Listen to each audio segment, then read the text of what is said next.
The phone was still warm in my hand. That's the thing I keep coming back to, all these years later. How warm it was, like it had a pulse, like it was the one alive, and I was the one made of something cold and finished. I'd been holding it for maybe 40 minutes without knowing it, sitting at the kitchen table in the dark, and my hand had just closed around it the way you close around something when you don't know what else to do with your body. She had called me at 7:13. I know the time because I looked at the clock on the microwave when it rang, that green glow, the way I always did when the phone rang at night. Some old habit of checking whether whatever was coming was the kind of thing that happened at 7, or the kind that happened at 2 in the morning. Different kinds of trouble come at different hours. I had learned that much. She said, "I'm staying at Patricia's tonight, don't wait up." And I said, "Okay," just that. Okay, like a man who believed it. I didn't believe it. I want to be honest about that. I had not believed her for a while by then. Not fully. Not the way you believe someone, whose face you can read even over the phone, whose voice you have been listening to for 11 years, until you can hear the small adjustments she makes when something she's saying isn't sitting right inside her. There was a thinness to her voice that night, a rehearsed quality, the way a person sounds when they have said the same sentence to themselves 12 times in the mirror before they say it to you. I said okay, and I set the phone down on the table, and I sat there, and something started moving through me that I don't have a clean word for. It wasn't quite anger, it wasn't yet grief. It was something older than both of those things, something quieter, something that felt like the moment just before a storm when the air goes completely still and the birds stop and everything in the world seems to understand what's coming before the sky shows any sign of it. I had a feeling. That is all I can say. A man my age has been in enough rooms with enough moments to know when one of them is about to split something open in his life. And I sat in that kitchen with that warm phone and that green clock, and I knew, in some way I could not yet name, that what was happening in this particular Tuesday evening was not going to let me go. Not in a month, not in 20 years, not sitting here now, talking to nobody, at whatever hour this is, with the night as quiet as it's ever going to get. I got in my car. I don't know what I told myself I was doing. Men do that. They don't tell themselves the truth about what they're doing until they're already doing it, and it's too late to stop. I told myself I was just driving, that I needed air, that the walls of the kitchen were too close, and those things were true. But they were not the whole truth. The whole truth was that I knew where Patricia lived, and I knew the drive took 11 minutes from our house, and I knew the route, and I knew which unit was hers in that little complex on Fairview, with the broken light in the parking lot that the management had never fixed in the 3 years she'd lived there. And I made that drive in 9 minutes because I was not a man who was just getting air. I parked across the street, a little ways down, under a tree, where the shadow was thick enough that my car looked like just another shadow. And I sat there, and I looked at the complex, and Patricia's windows were dark, which they sometimes were at 7:30, because Patricia went to bed early, always had, even when we were all younger, and darkness felt like the beginning of something rather than just the end of the day. Denise's car was not there. I sat with that for a long time. Her car was not there. I drove home. I did not call her. I made myself not call her.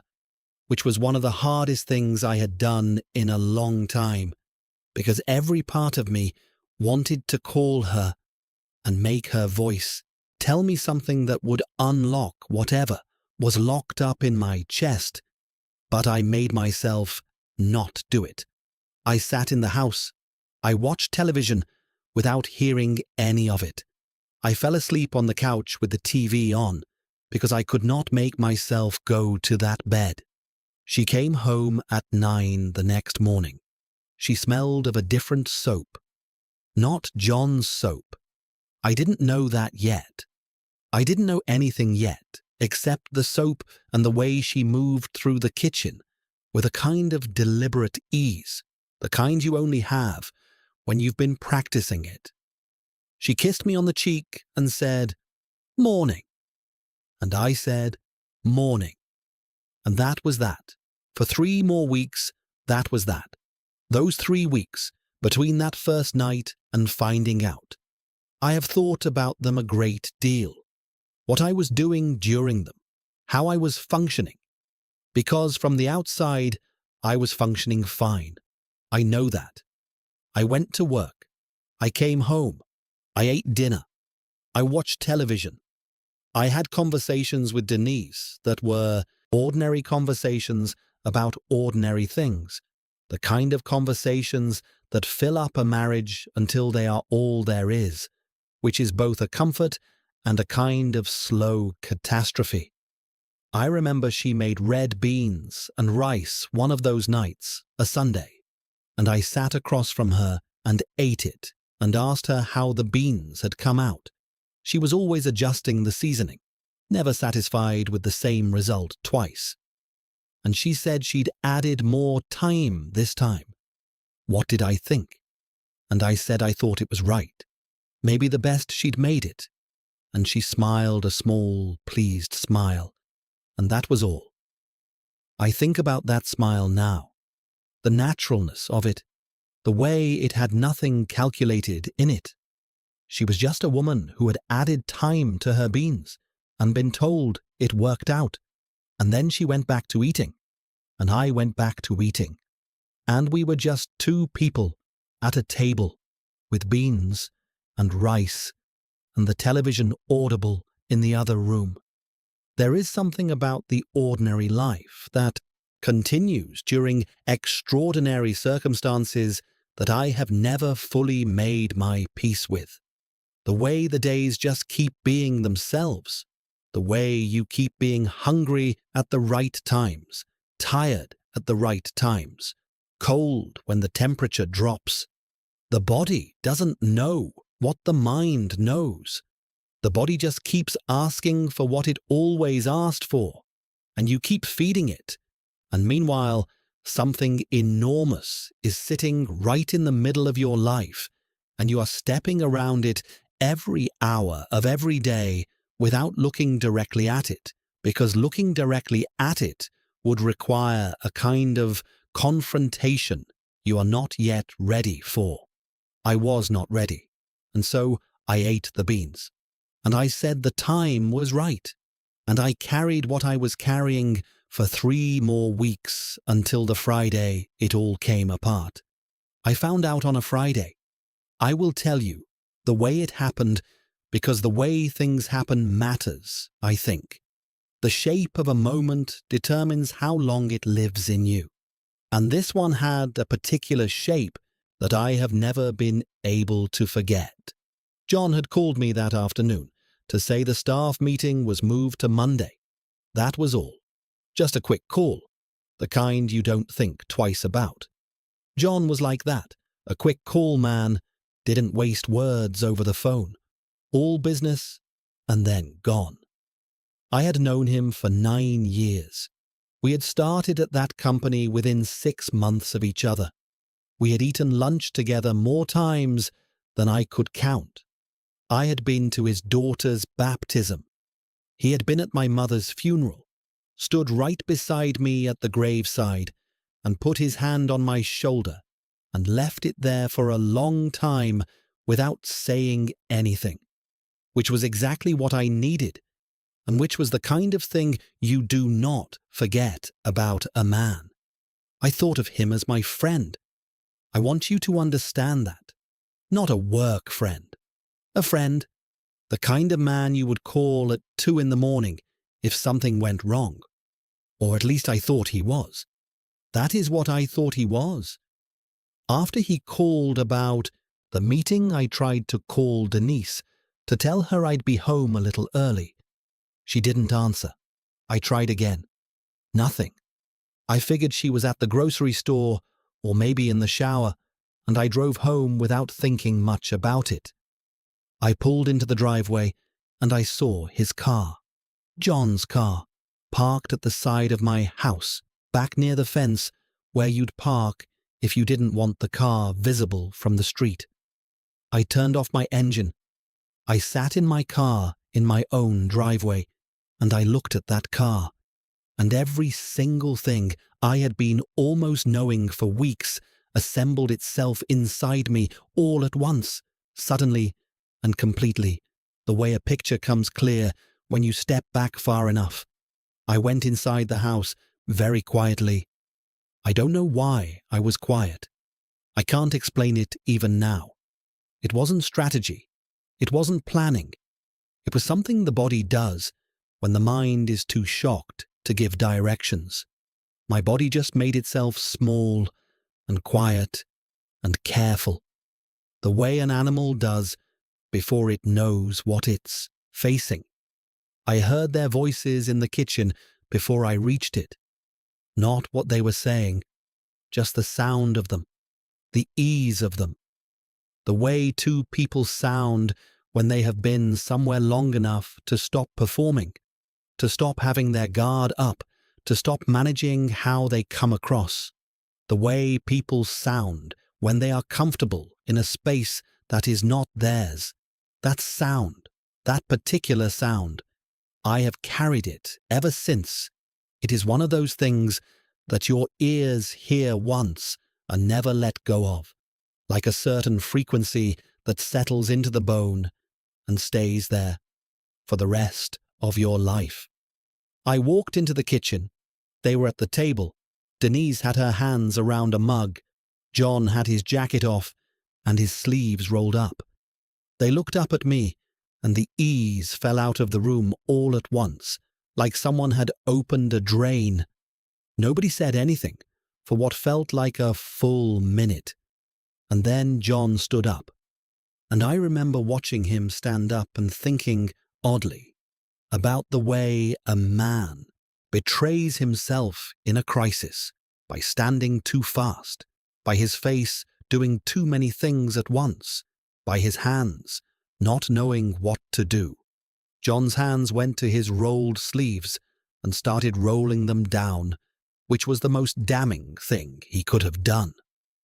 A man rolls his sleeves down when he is trying to make himself presentable, when he is trying to look like he belongs somewhere. He said my name, just my name, like a question. And I looked at Denise, and she looked back at me, and in her face I saw something I was not expecting, which was not guilt. I had expected guilt. What I saw was something more complicated than guilt, something that had been waiting for this moment, the way you wait for a thing you've been dreading and are almost relieved to finally have arrive. She said, "Marcus," I said, "how long?" Not how could you, not what is wrong with you, not who do you think you are, just how long, because that was the only question that felt real to me right then, the only thing I actually needed to know. She told me, 7 months, 7 months. And John said, "Marcus, I'm sorry, man. I held up my hand, and he stopped, and I looked at him, and I felt something strange and cold move through me, something I had no name for. And I turned and walked out of the kitchen and out of the house, and I got in my car, and I drove. I drove for 2 hours without knowing where I was going. And when I finally stopped, I was sitting in the parking lot of the church I'd grown up in. which I had not been to in 11 years, and it was dark and locked, and there was nothing there for me. But my body had brought me there anyway, the way bodies sometimes go back to where they felt safe before they understood that nothing stays safe forever. I went home that night. That surprised people later when I told them. They expected me to say I went to a brother's house or a friend's or a motel. But I went home because it was my house. I had laid every floor in that house and painted every wall and replaced the water heater twice and cleaned the gutters every fall for 9 years. I was not going to sleep somewhere else because someone had chosen to do wrong in it. I went home that night. That surprised people later when I told them. They expected me to say I went to a brother's house or a friend's or a motel. But I went home because it was my house. I had laid every floor in that house and painted every wall and replaced the water heater twice and cleaned the gutters every fall for 9 years. I was not going to sleep somewhere else because someone had chosen to do wrong in it. And I want to say something about that house, about what it meant to me, because you have to understand what it represented, what I had put into it, to understand what was taken when everything fell apart inside it. I had bought that house when I was 31. First house I ever owned. First house anyone in my direct family had ever owned. My mother had rented her whole life, moved us 3 times before I finished high school, and she always made the best of it. But I remember watching her hands on the keys of each new apartment, the way she held them, not quite like they were hers. A little tentative, a little provisional, like a woman who has learned not to hold anything too close, because things that can be taken back get taken back. I held the keys of that house differently. I stood on the porch the first morning, and I held those keys, and something settled in me that I had been waiting my whole life to feel. A sense of permanent, of this is mine, of I am standing on something that will not move. I put Denise's name on the deed. She had not asked me to.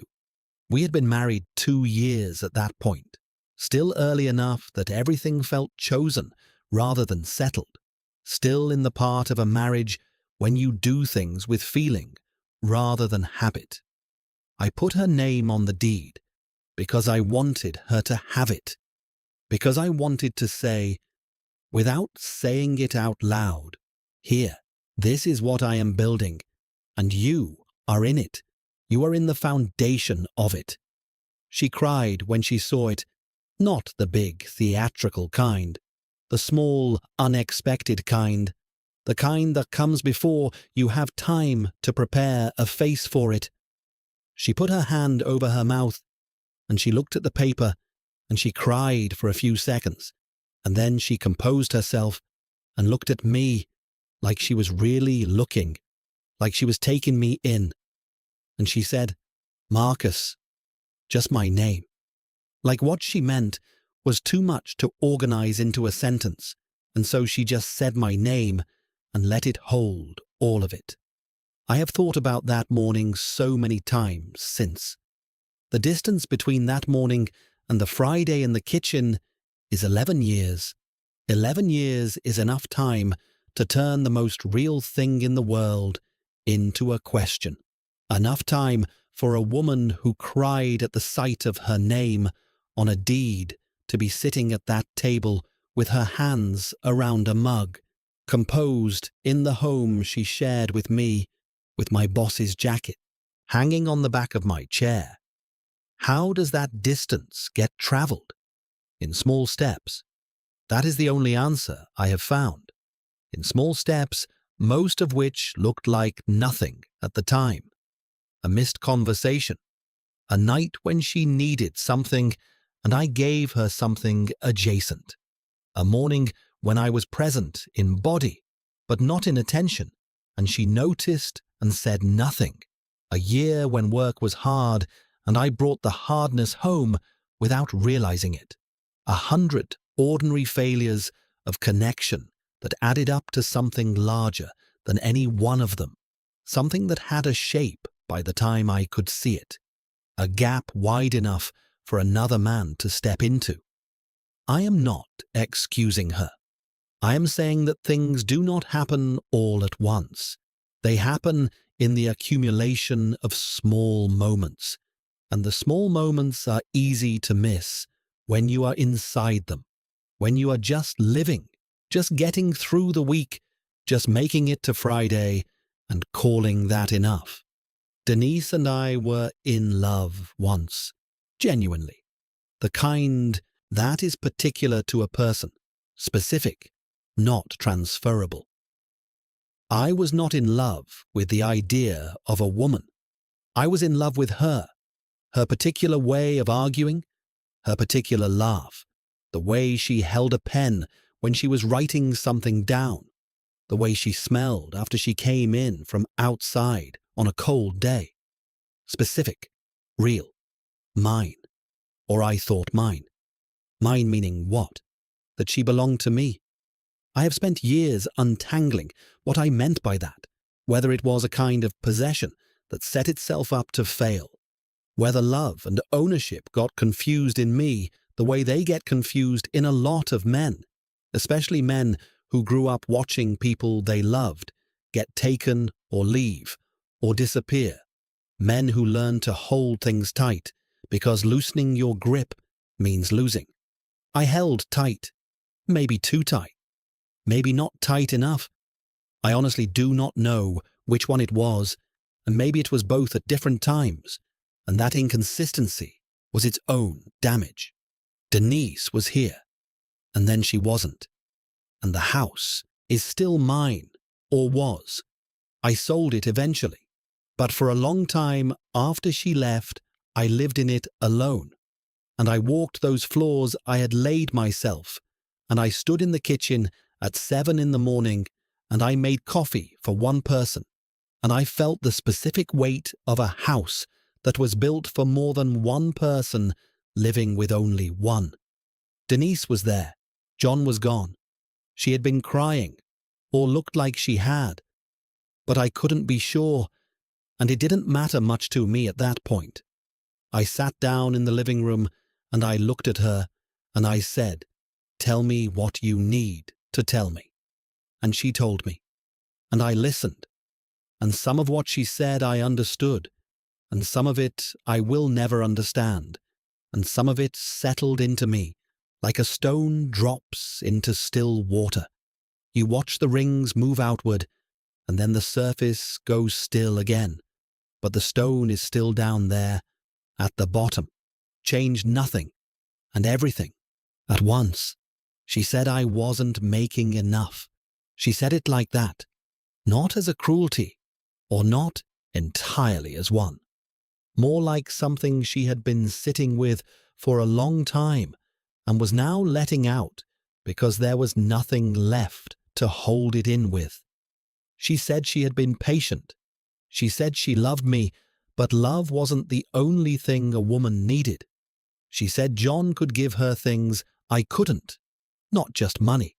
She said something about status, about where a man could take you in the world, about what kind of future a woman could see when she looked at a man's trajectory. That word, trajectory. I have thought about that word almost every day since she said it. About a woman I had held when she cried, a woman I had sat up with through 3 miscarriages, a woman whose hair I had learned to braid badly because she wanted me to try, looking at me and finding my trajectory insufficient. I didn't say much. I didn't yell. I didn't break anything. I sat there and I listened until she was done. And then I said, "All right." And I went to the bedroom and I closed the door. I lay in that bed and I looked at the ceiling and I felt the thing I had been keeping at bay all evening finally reach me. It came slowly, not all at once the way you might expect.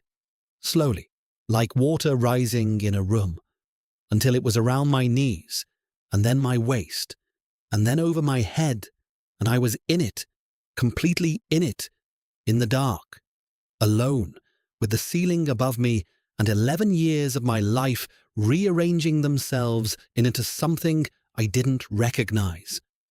I did not cry. I'm not saying that as a point of pride. There is no pride in it. I wanted to. I think crying would have been better for me, but I couldn't find it. Whatever is inside a man that lets him cry when he needs to, I couldn't find the door to it that night. I just lay there, and somewhere, in the middle of all of that lying there, something else came. Quiet. Like a thought you don't invite, but that walks in anyway, sits down, and doesn't leave. I knew something about John. I had known it for almost 2 years, something I had stumbled across, without meaning to, something I had filed away, without fully deciding what to do with it, something that had sat in the back of my mind, like a box I hadn't opened. John had been skimming, not a little, not the kind of thing a man does once and stops, the kind that builds over time, careful and layered, the kind that takes planning, contracts that were invoiced twice, vendors that didn't exist, an account that fed into something nobody on the floor was supposed to know about. I had seen the edge of it by accident 2 years before. A discrepancy in a report I wasn't even supposed to be reviewing, handed to me because Cheryl in accounting was out sick and they needed someone to check the numbers. A discrepancy that I stared at for a long time and then set down and did not report.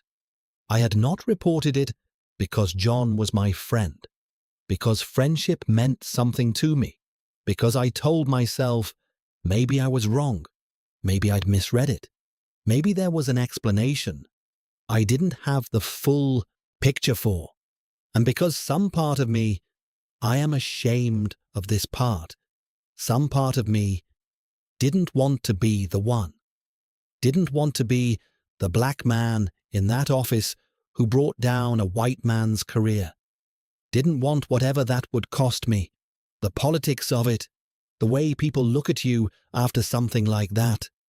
So I said nothing. I kept it. I lay in my bed that night, and I thought about what I knew, and I felt the thing that happened next begin to form inside me. And I want to be honest. I want to be completely honest. I knew it was wrong. I knew it even as it was forming.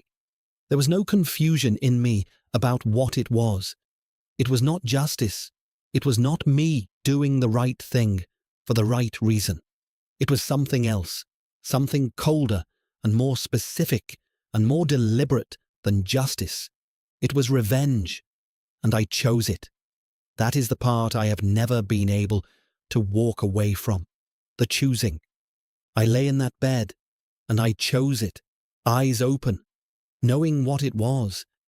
And in the morning, I got up, and I began. It took me 3 months. I was careful.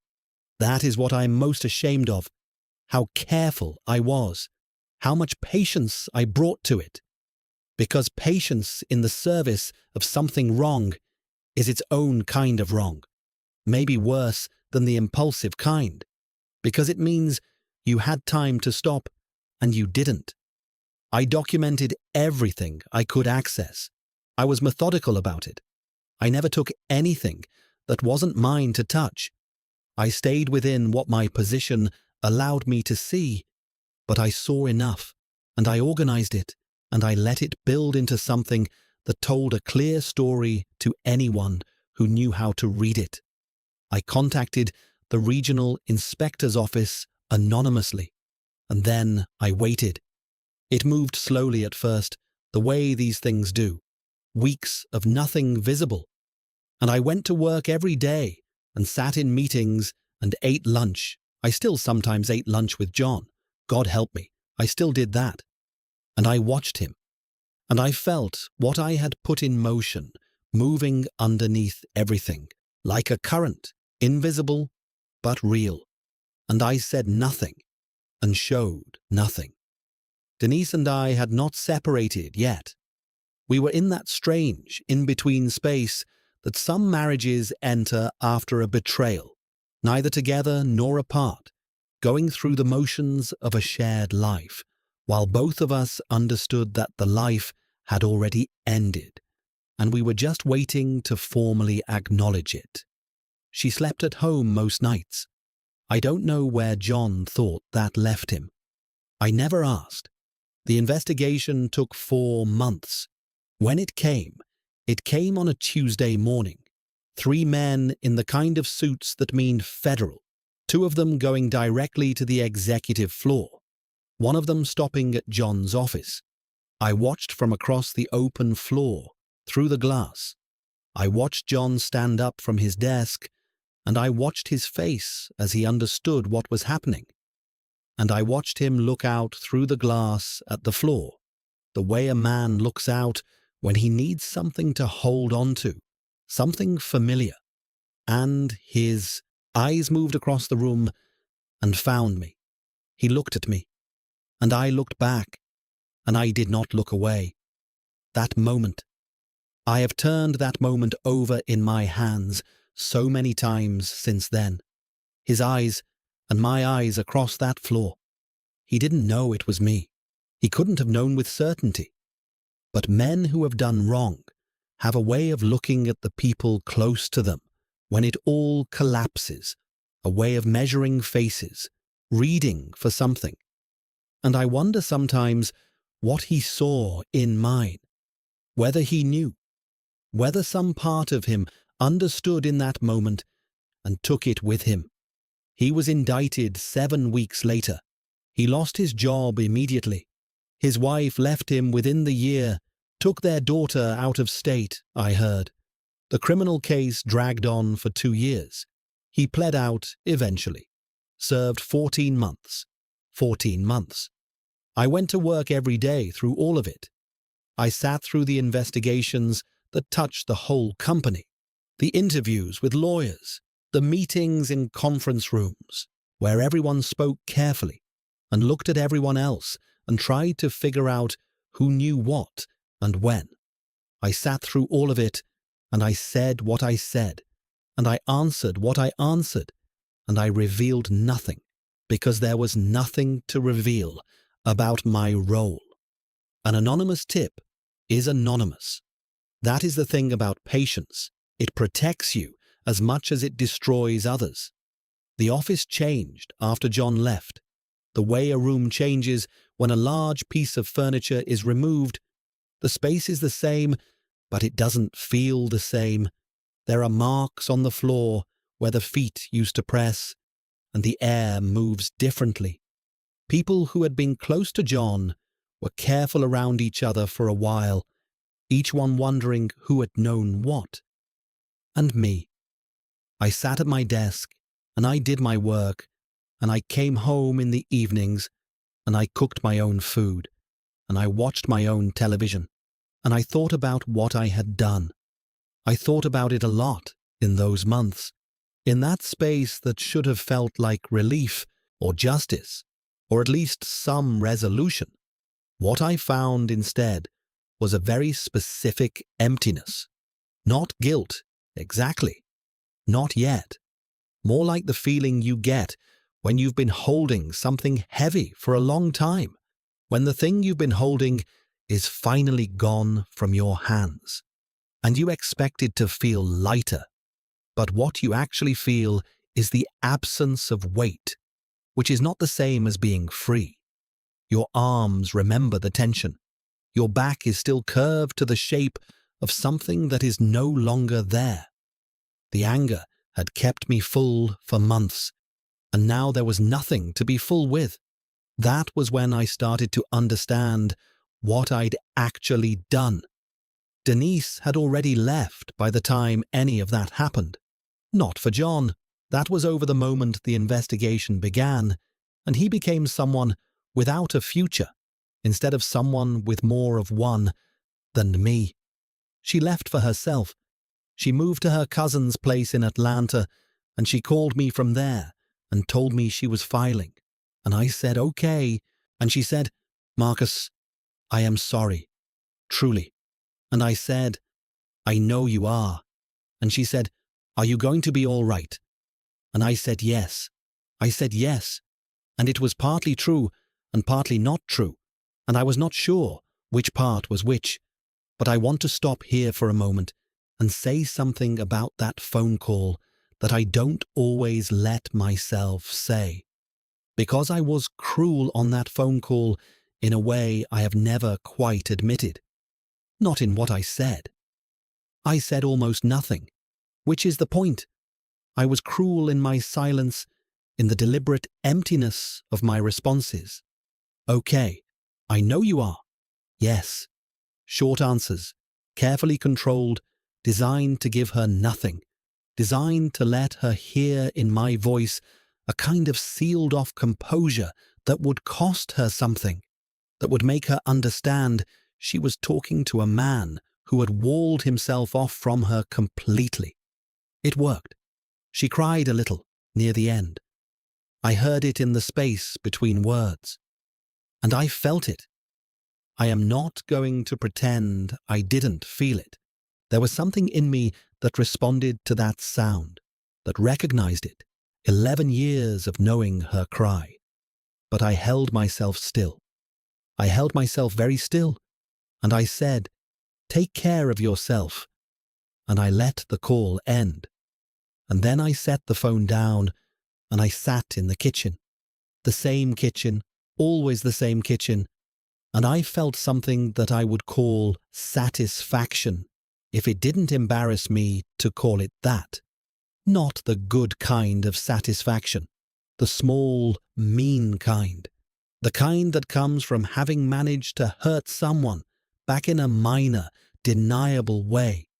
That is not something a man is proud of, but it is true, and I have been trying, in my old age, to stop leaving out the parts that are not proud, because leaving them out is its own kind of dishonesty, the kind that lets you live inside a version of yourself that is a little better than the actual one, and you get comfortable there, and after a while the actual one starts to feel like someone else, and I do not want to let that happen. Whatever I was, I would rather know it clearly. I'm old now. That sounds like a simple thing to say, but it surprises me. Not that it happened. I always knew time moved in that direction. What surprises me is how quietly it arrived, like it didn't want to make a scene, like it just slipped into the room and sat down in the chair across from me, and I looked up one day, and there it was, old age, settled in, like it had always been there, like I had just not been paying attention. I live alone, have for a long time. There were other women after Denise, a couple of them, and one of them I think I could have stayed with, could have built something real with, but by then I had become a man who held too much back, who kept too much inside, who sat too long in silence in the evenings and could not always explain why.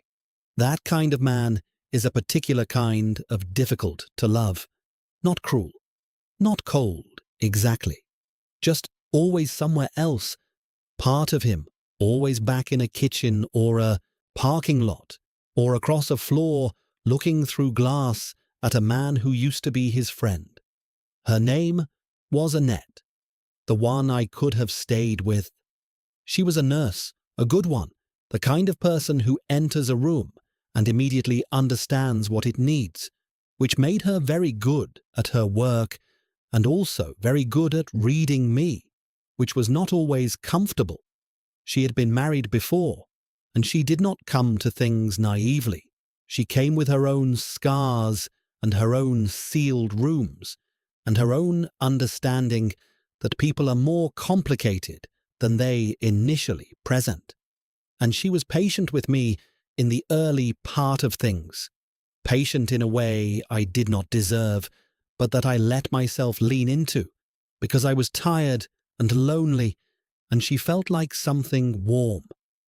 But she had a question she used to ask. We'd be somewhere quiet, on her porch mostly. She had a good porch, the kind with deep chairs and a view of the street and enough privacy from the neighbors. And she'd get that look, the one that meant she was about to say something real, and she'd ask, "Where are you right now?" Not "where was I?" "Where am I?" Present tense, because she knew. She could feel it when part of me was absent. She had good enough antennas for human weather to know when the man sitting next to her had gone somewhere she couldn't follow. And I'd say, "I'm here." And she'd look at me a little longer than comfortable, and then she'd say, "Okay." And that okay was the same kind of okay I had used with Denise all those years ago, the one that means I hear you and I'm letting it go, but I'm keeping account. And I recognized it, and I felt ashamed of myself for having driven a good woman to that same word. We lasted 2.5 years. She ended it gently, and with more clarity than I had given her any reason to expect. She said, "Marcus, I care about you deeply, but I cannot build a life with a man who is somewhere else half the time. And I don't think you know how to come all the way back. And I don't think you're going to figure it out in time for us." That last part, in time for us. I held that for a long time. Because she was right. She was right in the specific way that people who love you are sometimes right, the kind of right that doesn't have a counter-argument, because it is not an argument. It is just a clear and unsparing description of what is in front of you, what has been in front of you the whole time.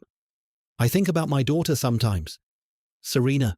She was born 3 years before everything fell apart, and she is the best thing I have ever had anything to do with. She has my mother's eyes and Denise's laugh, and something entirely her own that I never taught her and never saw coming. She grew up mostly with her mother. That was the arrangement, and I had her on weekends and for summers, and I made the most of that time. I want to believe I did. I want to believe I gave her enough of something real that she carries it forward. But fathers are not always the best judges of what they actually gave. She calls me twice a week. She has her own children now, my grandchildren, and she sends pictures, and I print them out and put them on the refrigerator, because there is something about a printed photograph that a screen cannot replicate. Something about the way the paper holds it, the way it stays put, the way it means you made a choice to put it somewhere it could be seen. I see her 4, 5 times a year. It is not enough. It is never enough with a child you love. But she has her life, her full and real life, and I would not diminish it for the sake of my own loneliness. That is one of the things you learn. You stop asking your children to fill the spaces that are yours to fill. Or you try. What I know about my fatherhood is this. I showed up. I want to start there, because showing up is not nothing.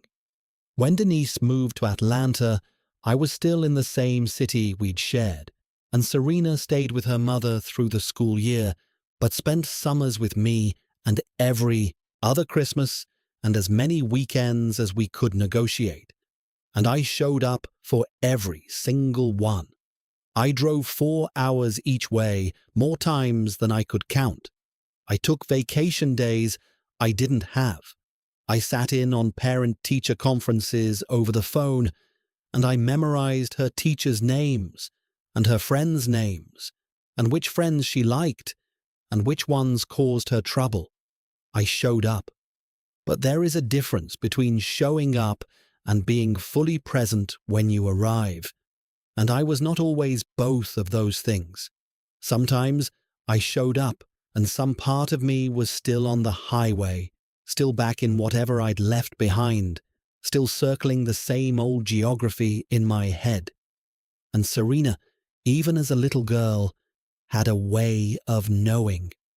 Not that she said anything. She didn't. She just got quieter in those moments. She'd get quieter and closer, like she was trying to take up less of the air so I'd have more room to breathe, which is the saddest instinct a child can develop about a parent. I noticed it, and I did not always know what to do about it. And so sometimes I did nothing, which was the wrong choice, and sometimes I overcorrected, which was also wrong in a different way, full of loud energy and planned activities that were really just my anxiety wearing the costume of involvement. The times I got it right were the simple times, sitting with her in the evening, just the two of us, not going anywhere, cooking something together, watching whatever she wanted to watch without negotiating towards something I preferred, listening to her talk about school or her friends or some injustice she'd perceived in her world, listening without immediately trying to solve it or reframe it or use it as an occasion for a lesson, just listening. Those were the times she settled in. Those were the times I could feel the quietness leave her body, and she would simply be there, a child in the presence of her father, not managing him, not working around him, just there. I want to believe there were enough of those times. I want to believe that the simple ones outweigh the complicated ones in whatever accounting she carries. But I will not know that unless she tells me, and she has not told me, and maybe she is still deciding herself. Or maybe she decided a long time ago and is just too generous to say it out loud. I think about what I did to John.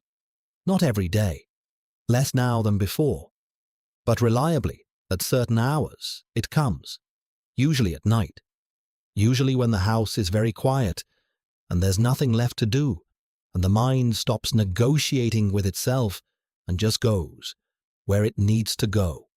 I think about what I was when I made that choice.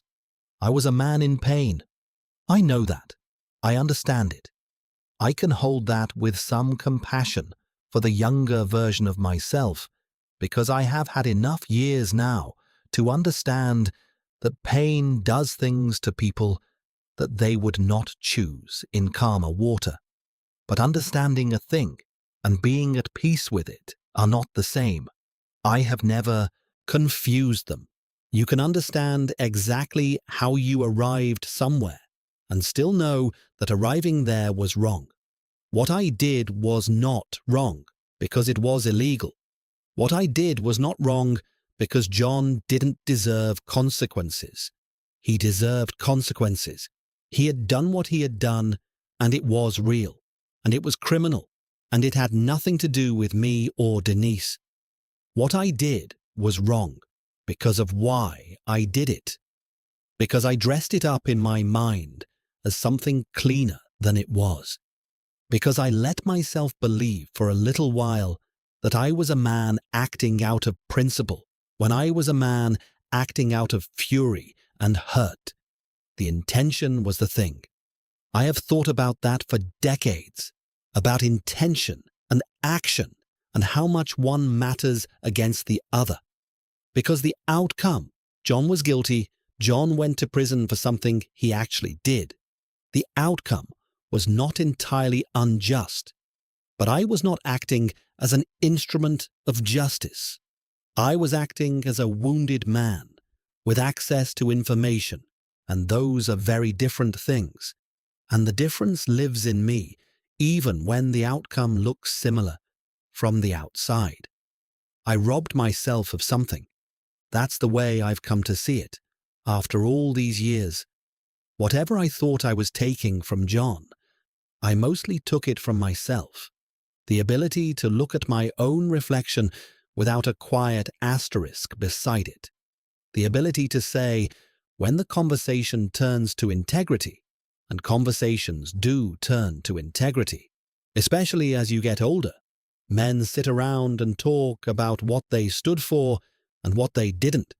The ability to say it without something shifting in the back of my throat. A man wants to be something clean. That is a simple want. Not noble, not high-minded, just clean. Just able to look at the years and say, I was in pain, yes, and I was wronged, yes, and I was not always equal to the moment, but I did not become something I am ashamed of. I became something I am ashamed of. Not entirely, not all the way. I am not a man who has done nothing good. I know that. But that particular thing, that specific cold and patient choice, it is a room inside me that never aired out. Every other door in the house of who I am, you can open it, and it smells like something lived in, something real, something recognizable as human. But that room, that one room, I keep the door to it closed because I do not like what the air is in there. The money thing.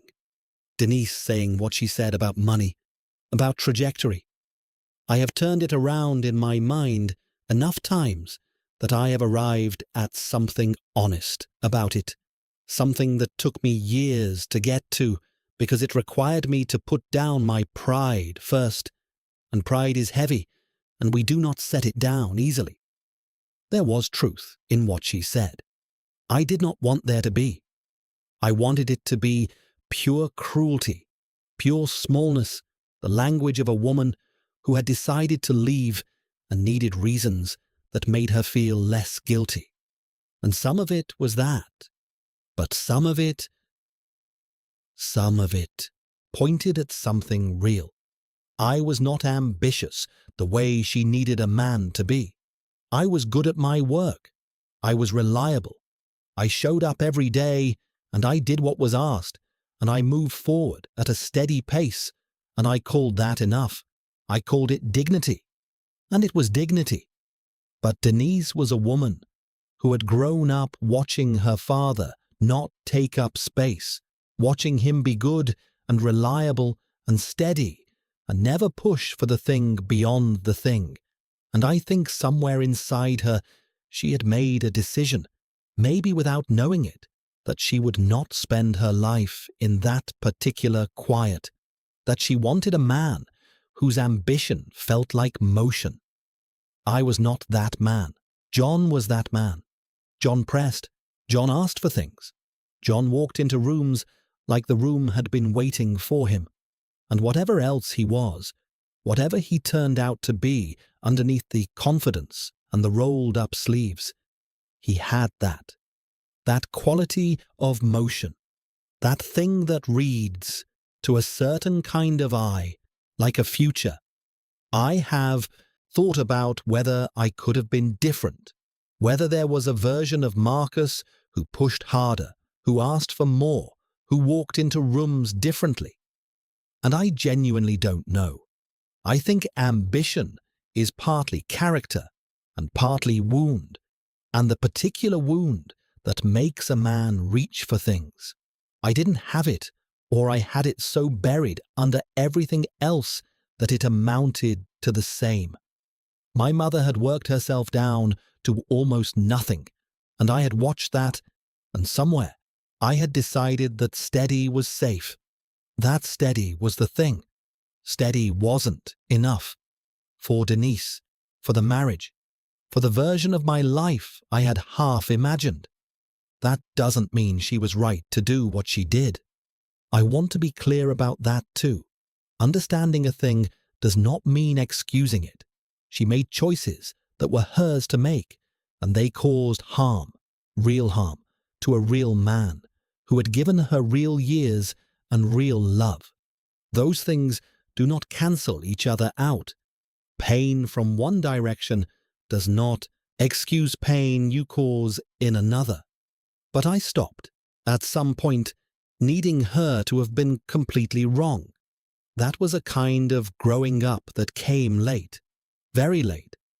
And I want to say something about the company, too, about what it was like to be a black man in that place, in those years, because I do not think the money conversation or the trajectory conversation can be separated from that.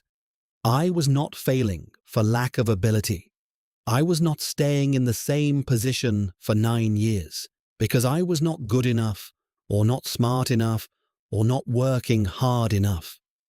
There was a ceiling, and everyone could see it, and no one spoke of it directly. That was the particular cruelty of it. You could see the ceiling, but you could not point to it, because the moment you pointed to it, you became a problem. You became the man with the chip on his shoulder, the man who saw discrimination everywhere, the man who made people uncomfortable. And that label cost you the few things you were still able to have. So you worked carefully and quietly within what was available.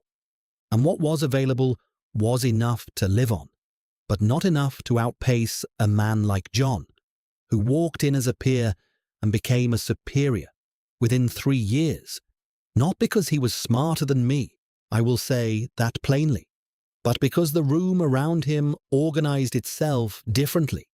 The same idea from my mouth landed at mid-volume. From his mouth, it filled the room. Denise watched all of that. She watched it, and she said nothing about it directly. Not to me. Not for years. But she watched. And I wonder now what she told herself as she watched. Whether she blamed me for not fighting harder against something that was very difficult to fight, or whether she blamed the circumstance, or whether at some point the distinction stopped mattering to her, and it all just became the same single fact, that I was a man who had not arrived where she needed him to arrive. I do not know what she told herself. I never asked. That is another thing I never asked. I wonder what John is doing now. He would be in his 70s, probably, if he's still alive. I don't know.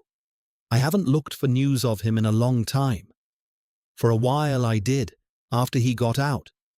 I would search his name, the way you press on a bruise to check whether it still hurts, and it always did. And then one day, I stopped. I told myself it was because I had moved on, but I'm not sure that's the whole truth. I think I stopped because I was afraid of finding out something that would make me feel one way or another, and I didn't want to feel either way. I wanted to be done with the feeling. I wanted that particular room to be not a room anymore, but just a part of the wall, sealed over, indistinguishable. That is not the same as healing. I know that now. Sealing something over is the opposite of healing.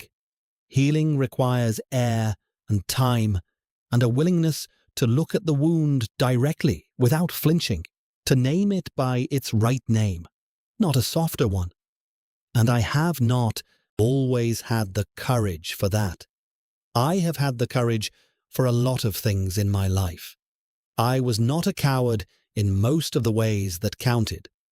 But in this one thing, this particular room, I took the easier path more often than I should have. There were moments when I almost called him. You will think that is strange. And it is strange. But it is true. There were moments, usually also at night, usually in the particular exhausted honesty that comes at the end of very long days, when I picked up the phone and thought about it, not to confess. I don't know what I would have said. Maybe nothing. Maybe just to hear his voice and know he was alive and know that he was something other than the sum of what I had done to him. Because that is what happens when you harm someone. They stop being fully real to you. They become the thing that happened. And I had made John into something that happened. And I think some part of me wanted him to be a person again, even if just for the length of a phone call. I never made the call. I should have. I say that knowing I never will now. Not because he couldn't be found if I tried, but because whatever it would accomplish, whatever small clearing it might make in my chest, I don't think I have the right to seek it at his expense, to call a man after all these years and put your own guilt in his lap and ask him to help you carry it. That is a particular kind of selfishness that I have managed to resist, at least. My grandson's name is Elijah. He is 8 years old, and he has a way of watching things, animals, weather, strangers, with a patience that goes beyond his years, like he arrived with some long memory already installed in him, like he's been here before and is simply checking to make sure the world matches what he remembers. He looks at me sometimes in a way that I cannot fully describe. Not the way children usually look at old people, which is often with a kind of cheerful absence of real interest. He looks at me like he's waiting for me to tell him something important, like he knows there is something I'm holding, and he's giving me the space to decide whether to let it go.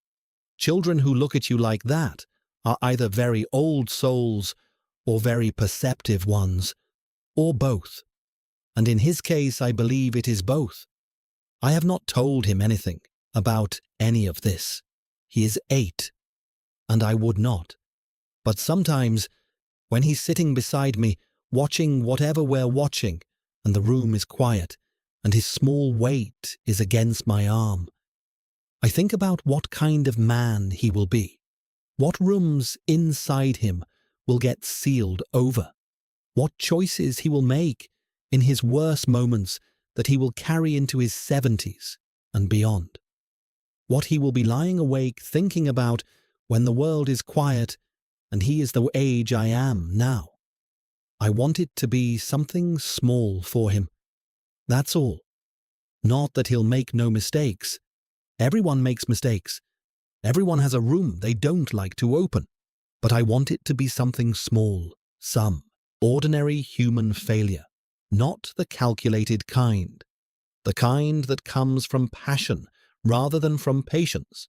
The kind that at least has the decency of being done quickly, in the heat of something real, rather than over 3 months in the cool, deliberate way that mine was. I want him to be someone who, when the worst moment comes, makes the smaller choice rather than the larger one. But I can't give him that. Not by wanting it. You cannot pass on restraint. You can only be an example of it. And I have been a mixed example at best. My grandson's name is Elijah. He is 8 years old, and he has a way of watching things, animals, weather, strangers, with a patience that goes beyond his years, like he arrived with some long memory already installed in him, like he's been here before and is simply checking to make sure the world matches what he remembers. He looks at me sometimes in a way that I cannot fully describe, not the way children usually look at old people, which is often with a kind of cheerful absence of real interest. He looks at me like he's waiting for me to tell him something important, like he knows there is something I'm holding, and he's giving me the space to decide whether to let it go.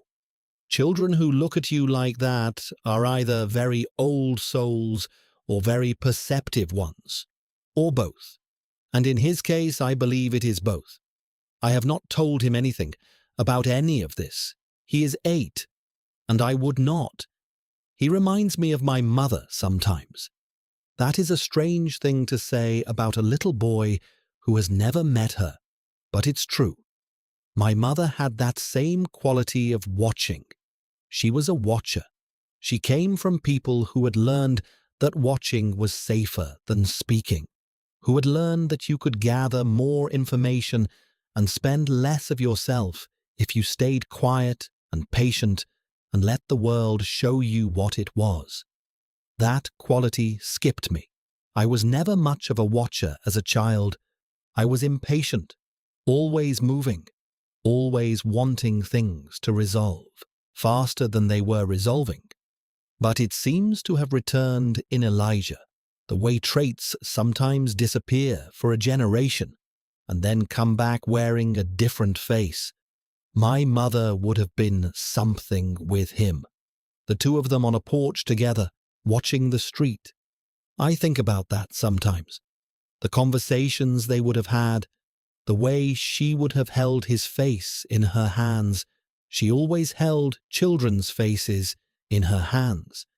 It was her particular way of taking a person in, and the look on her face afterward, that satisfied look, like she had confirmed something she already knew. She was a good woman. I do not say that as epitaph language, the things we say about the dead, because the dead cannot be disagreed with. I say it as fact. She was a genuinely good woman, not without fault, not without her own sealed rooms, her own things she carried and didn't speak of, but good in the fundamental sense, in the sense of her orientation toward other people. She wanted things to go well for people. She bent toward kindness, the way some people bend toward worry, or suspicion, or ambition. It was her direction.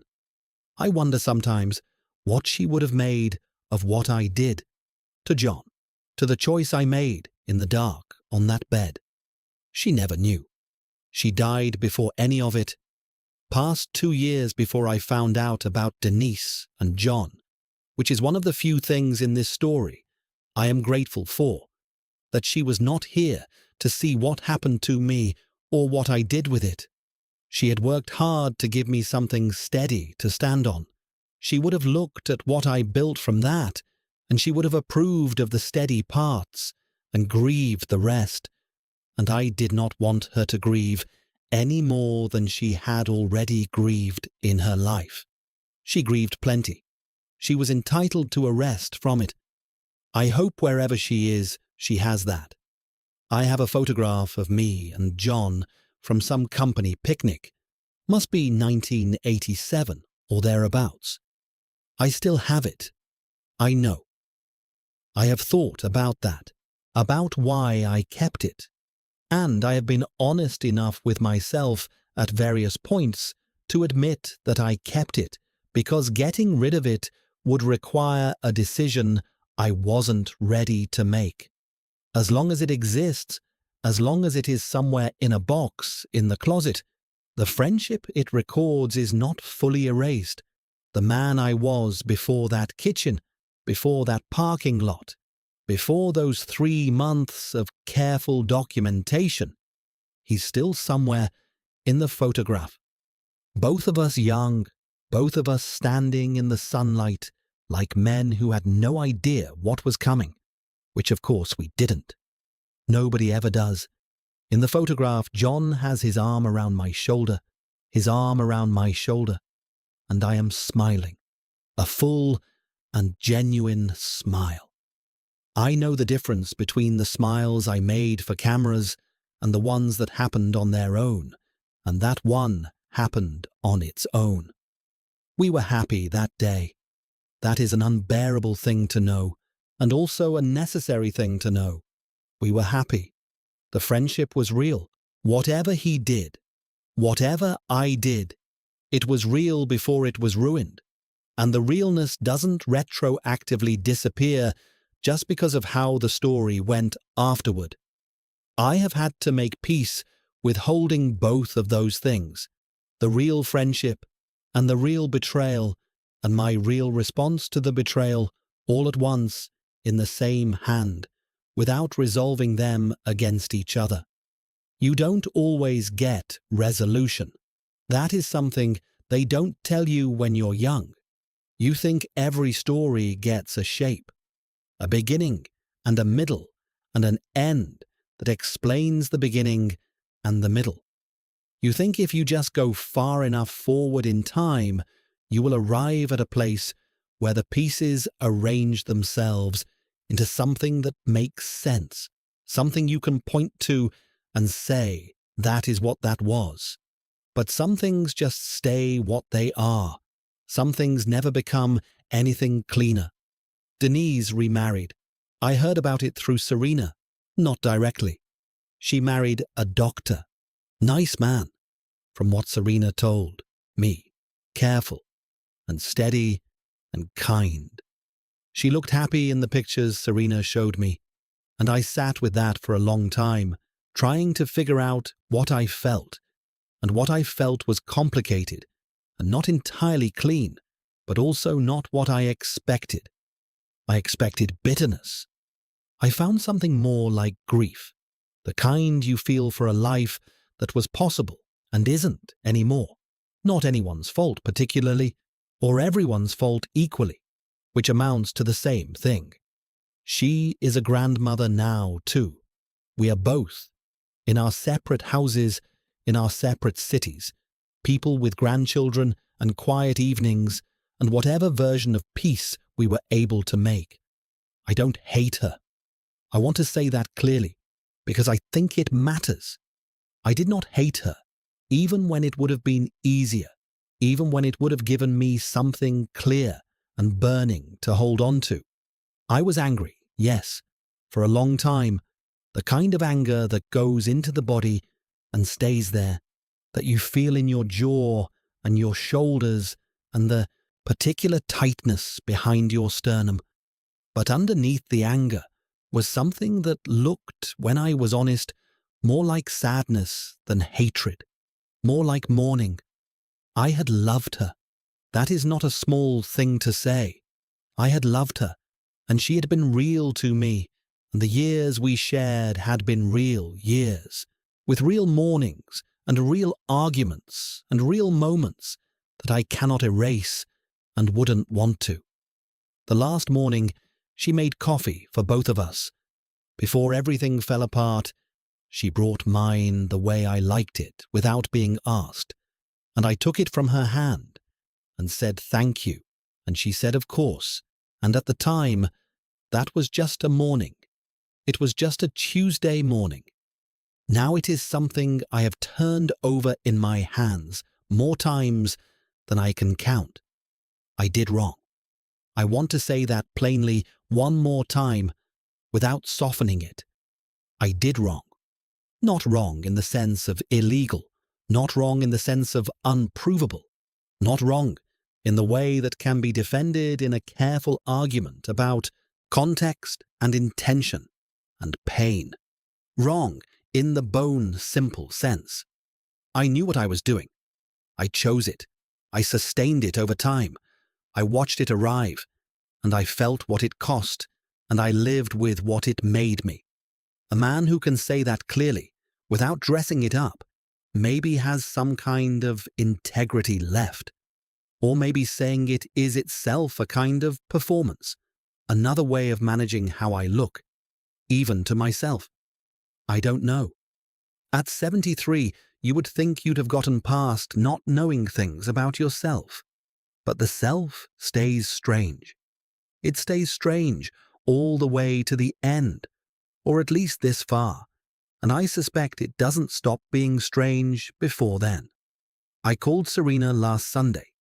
She answered on the second ring, like she always does, and before I could say anything, she told me about Elijah's school play, something about outer space, and about her youngest's loose tooth that had finally come out, and about a garden she was starting in the backyard, tomatoes and basil, and something called a mortgage lifter tomato that she'd read about and was very excited about in a way that made me smile. And I listened to all of it, and I asked questions, and she laughed at something I said, the way she's been laughing at my jokes since she was 7, which is to say generously, and with her whole voice. And then she asked, "Dad, how are you?" And I said, "I'm fine, baby." And she said, "Really?" And I said, "Getting there." And she said, "Okay." And she didn't push, because Serena has known me long enough to know which silences to walk into and which ones to respect, and that one she respected. She said, "I love you." I said, "I love you too." And I do. In the uncomplicated, direct way that is the only way I know how to love anymore. I have lived long enough to drop the conditions. I love her without reservation and without agenda and without the old fear that loving someone that fully makes you vulnerable to a kind of loss you can't survive. I used to have that fear. I don't anymore. Whatever vulnerability love costs, the cost of not loving is higher. I know that the way I know my own face, not because someone told me, but because I have lived it. Tonight, the neighborhood is quiet. It gets quiet like this sometimes, late, when even the dogs have gone to bed and the cars have stopped, and the only thing moving is whatever is moving in the dark out there that you can't see. I have been sitting in this chair long enough that the light outside the window has shifted a little, some change in how the night holds itself closer to morning. I think about what I would say to him, if I could, if time worked that way, if there was some back room in reality where you could step through and find the version of John from before, not the John of rolled up sleeves and his arm around my wife, but the John from the picnic, from the graveside, from 9 years of lunches and easy conversation. If I could find that man, I don't think I would say, "I'm sorry," not because I'm not, but because I'm not sure sorry is what I owe him. What I owe him is harder to name. Some acknowledgement that does not put the weight on him to receive it and process it and decide what to do with it. Something I can say into the air that doesn't require him to respond. "I wronged you." That might be it. Just that. I wronged you. Not as an apology that needs accepting, not as a confession that needs forgiving, not as a transaction, just as a fact, an acknowledgement that the account exists, that I ran it up and have not pretended otherwise, at least not to myself, not at this hour, not anymore. I wronged you, and somewhere in another city, or not in any city anymore, a man who was once my friend is carrying whatever he's carrying from whatever life he managed to build after the one I helped dismantle. And he doesn't know I did it, and I have never told him. I may never tell him, and that too is a kind of choice. And I am still, even now, figuring out whether it is the right one. My back hurts. This chair is too low, and I've been in it too long, and my lower back has been sending me a signal for about an hour now that I have been ignoring, the way you ignore small discomforts when you're in the middle of something that feels necessary to stay inside. I should go to bed. I say that to myself the way old men do, the way you negotiate with your own body when the body is sensible and the mind is not quite ready. I will go to bed. I will sleep a few hours.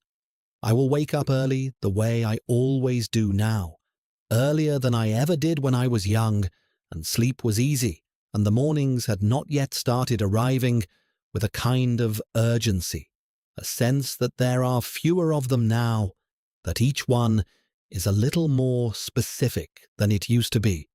I will make coffee. I will look at the photographs on the refrigerator.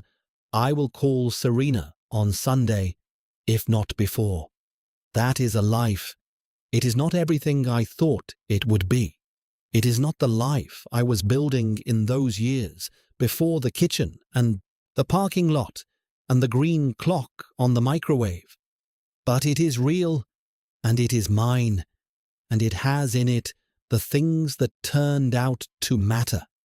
Serena's voice, Elijah's particular way of watching the world, the coffee in the morning, the neighborhood getting quiet, the way a printed photograph holds something that a screen cannot. I did not become what I thought I would become, but I did not become nothing. And whatever I did, to John, to myself, to the idea of who I was going to be, I have carried it honestly, which is maybe the only thing left to do with a weight you cannot set down. You can carry it dishonestly, always pretending it weighs something other than what it weighs, always recasting it in a story that makes you smaller or more sympathetic or more easily forgiven. Or you can carry it for what it is. And I have tried, not perfectly and not always, but I have tried to carry it for what it is. A man who was in pain and chose wrong. A man who loved a woman who did not choose him back. A man who had a friend and then had a reason and then had neither. A man who has been sitting in this chair too long. The night is almost ready to become something else. I can feel it out there. That particular stillness that comes just before the dark starts to thin. I remember being a boy and believing that something about very late at night was alive in a way that daytime was not. That the truth of things was more available then, less defended, closer to the surface. And maybe that is still true. Or maybe at 73, you just get less afraid of what you find in the dark. Either way, it's late, and I've said enough. More than enough, probably. More than anyone needed to hear. But there it is. There it is.